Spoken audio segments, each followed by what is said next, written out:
yang kemudian praktek korupsi terjadi, dan dampaknya kita bisa lihat banyak kita bisa temui sungai-sungai yang rusak, tanah yang rusak, dan banyak lain lagi, dan itu timbulnya kerusakan yang sangat besar. Untuk memperbaikinya sulit sekali.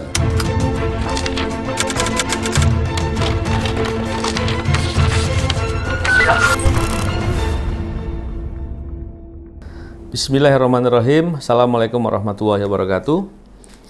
Salam sejahtera untuk kita semua. Salam integritas anti korupsi. Kali ini saya ingin membicarakan mengenai masalah lingkungan. Masalah lingkungan ini memang belakangan banyak dibicarakan terkait dengan masalah perhatian dunia terhadap kerusakan lingkungan. Kita lihat banyak masalah-masalah lingkungan yang sampai timbul terjadi bencana dan lain-lain. Baik itu mulai dari kebakaran hutan, masalah banjir, longsor, kerusakan terkait dengan sumber air, dan banyak lagi yang lain. Belum lagi kerusakan yang ada karena kegiatan produksi, mulai dari sungai, terus udara, dan lain-lain. Tentunya terkait dengan hal ini, lingkungan ini, saya ingin mengkaitkan masalah lingkungan yang sebenarnya terjadinya kerusakan lingkungan bagian karena adanya praktek korupsi di sana.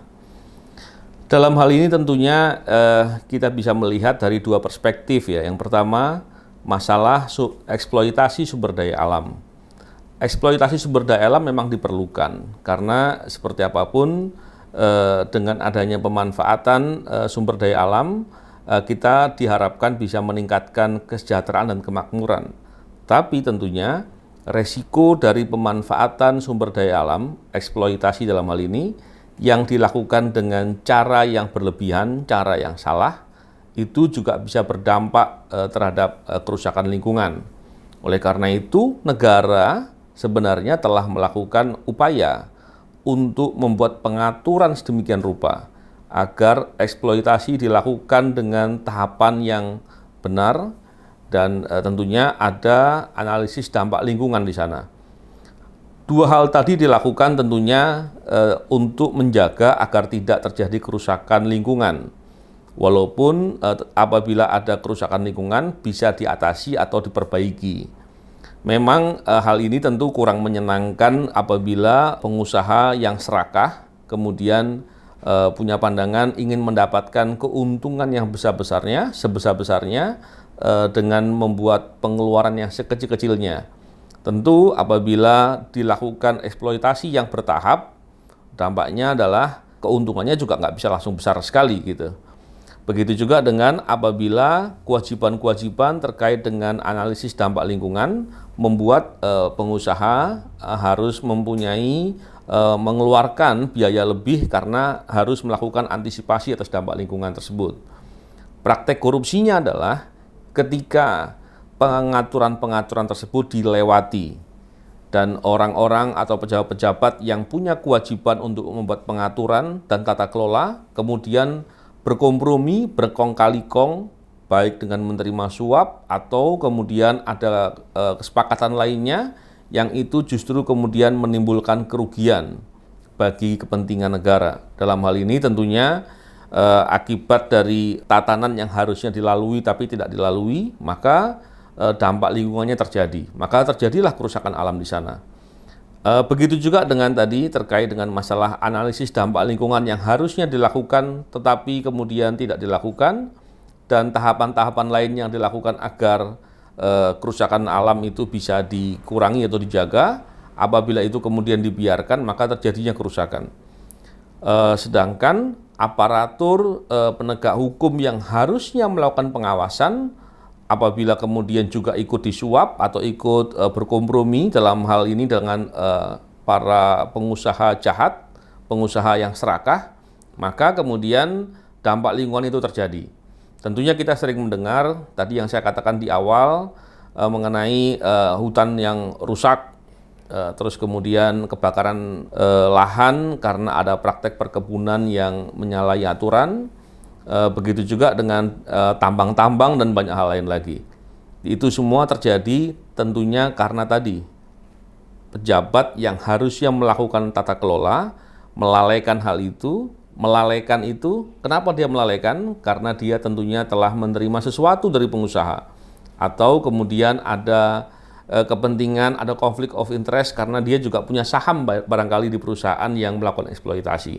Inilah yang kemudian saya sebut sebagai korupsi.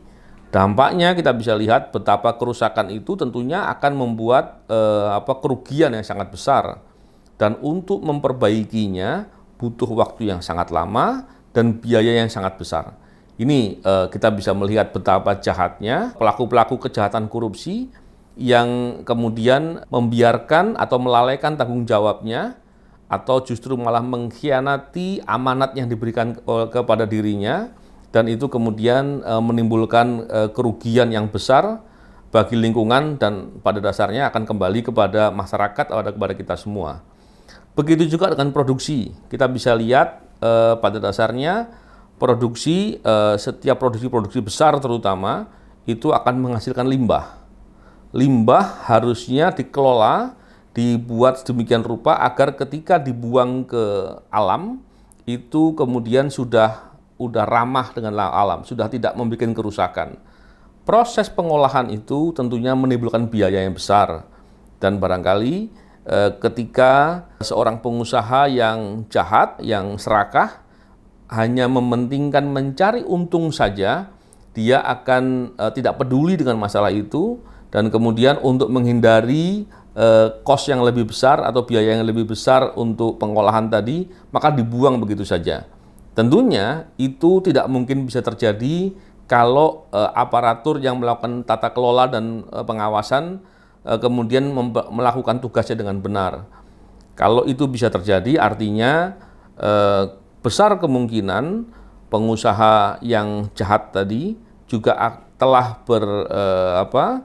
berkolaborasi atau berkompromi atau bahkan menyuap kepada para pejabat tadi, yang kemudian praktek korupsi terjadi, dan dampaknya kita bisa lihat banyak, kita bisa temui sungai-sungai yang rusak, tanah yang rusak, dan banyak lain lagi, dan itu timbulnya kerusakan yang sangat besar. Untuk memperbaikinya sulit sekali, butuh waktu yang lama dan biaya yang sangat besar. Sedangkan kalau kita lihat dampak yang timbul terhadap masyarakat sekitar, tentu itu membuat dampak yang besar dan membuat kerugian yang sangat besar.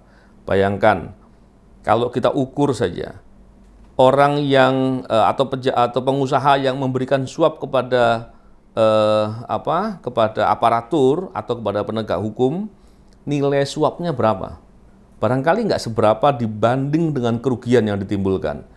Belum lagi kalau dibandingkan dengan berapa biaya yang harus dikeluarkan oleh negara untuk memperbaiki kerusakan yang terjadi. Melihat dampak korupsi yang begitu besar, para pejabat dan penegak hukum yang mau berbuat korupsi, Anda mikir dong. Anda tahu betapa akibat dari perbuatan korupsi dirasa oleh orang banyak dan mendatangkan kesusahan yang sangat besar, kerugian yang sangat besar. Anda dapatnya cuma sedikit, sementara Anda meninggalkan permasalahan yang begitu besar untuk di waktu yang sangat lama.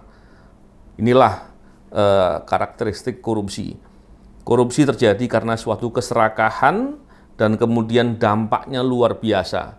Maka tidak berlebihan ketika kita mengatakan aparatur yang mau untuk melalaikan kewajibannya, melalaikan amanahnya, atau bahkan berkhianat atas amanah yang ditanggung diemban yang bersangkutan, maka itu suatu kejahatan yang serius dan luar biasa.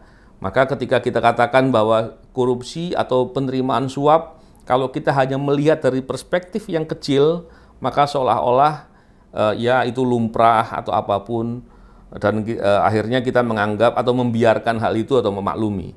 Tapi kalau kita melihat dari dampaknya tadi, bahkan apabila kita juga ikut merasakan akibat kerusakan alam itu, maka kita semua akan merasa bahwa pejabat atau aparatur atau penegak hukum yang melalaikan kewajibannya, yang mengkhianati amanahnya, itu kejahatannya luar biasa. Ini yang kita harus melihat yang serius. Kita tidak boleh membiarkan atau memaklumi karena kita hanya memandang dengan perspektif kecil atau sempit, tapi ketika kita melihat dampaknya begitu luar biasa. Oleh karena itu, kita penting untuk peduli dengan kepentingan ini, untuk terus mau mengkritisi apabila ada fakta-fakta itu terjadi. Tentunya harapannya ke depan aparatur yang mempunyai tugas dan tanggung jawab untuk melakukan tata kelola, pengaturan, dan pengawasan benar-benar melakukan tugasnya dengan benar, dengan baik. Sehingga dampak yang sangat buruk yang selama ini mungkin kita dengar di media, bencana dan lain-lain, bisa dikurangi dan diperbaiki. Begitu juga dengan penegak hukum yang harusnya bisa melakukan tindakan terhadap orang-orang jahat yang telah melakukan perbuatan-perbuatan yang berdampak kepada lingkungan, itu bisa melakukan fungsinya dengan benar, sehingga ke depan orang tidak berani lagi untuk melakukan kejahatan yang berdampak terhadap lingkungan. Dan ini semua tentu kepentingan kita semua, yang apabila kita mau peduli dengan hal ini, tentu ke depan akan menjadi kebaikan yang luar biasa. Kita berharap kita bisa hidup di lingkungan yang sehat, yang baik, dan mendukung untuk tercapainya kemakmuran, kesejahteraan, dan kesehatan untuk kita semua. Saya kira itu yang perlu saya sampaikan sebagai perspektif. Semoga kita semua semakin peduli dan semakin sadar atas pentingnya masalah kerusakan alam ini, dan kemudian kita mau untuk terus mengkritisi atau mau untuk melaporkan apabila kita menemui adanya korupsi yang terkait dengan masalah lingkungan ini. Saya kira itu penting. Semoga apa yang saya sampaikan bisa bermanfaat. Terima kasih.